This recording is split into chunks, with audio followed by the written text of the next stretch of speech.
The boy sat nervously in his dimly lit living room, checking his phone as he waited. His parents were away for the weekend and he had sneaked in a girl. They sat together on the couch, laughing and chatting casually. As their conversation deepened, their laughter turned into a more serious, heartfelt exchange. Their eyes locked and the atmosphere shifted. They leaned in closer, caught in a moment neither had planned. Just then the front door opened. Standing in the doorway was the boy's father, arms crossed, an unreadable expression on his face. "Evening, kids," the father said calmly. The boy and girl jumped apart, guilt flashing across their faces. The girl hastily grabbed her bag and, clearly embarrassed, mumbled, "Nice meeting you, sir," before slipping out the door.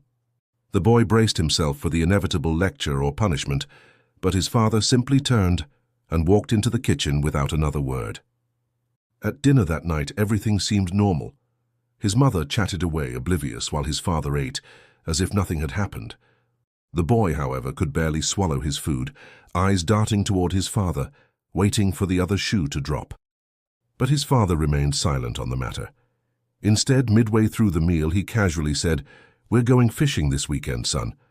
The boy nearly choked on his drink. "Oh, okay," he stammered, his mind racing. Was this a setup? Was his father planning to discipline him on the trip? His imagination ran wild.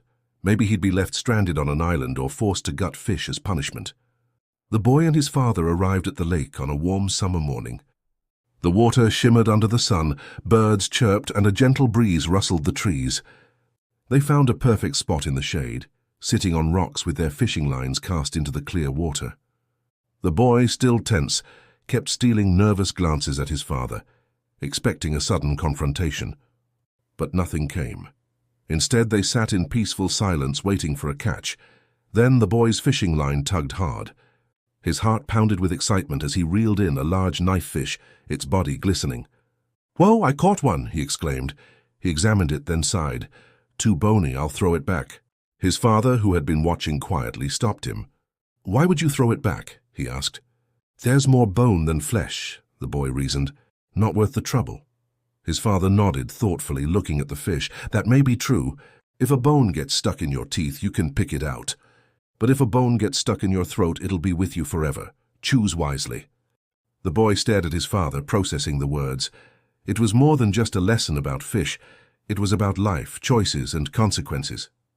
A realization dawned, and he understood what his father had been teaching him all along. Years later, the boy, now a grown man, sat by a fireplace, telling the story to his own young son. The boy listened intently, hanging on to every word. "That's when I understood," the father said. "Some mistakes stick with you for life. You have to choose wisely." His son, eyes wide with curiosity, asked, "So, did Grandpa ever punish you?" The father smiled, shaking his head. He didn't have to, the lesson was enough. A quiet moment passed between them, the flickering fire casting warm shadows. Outside, the lake stretched out under the evening sky, reflecting the past and present in its still waters.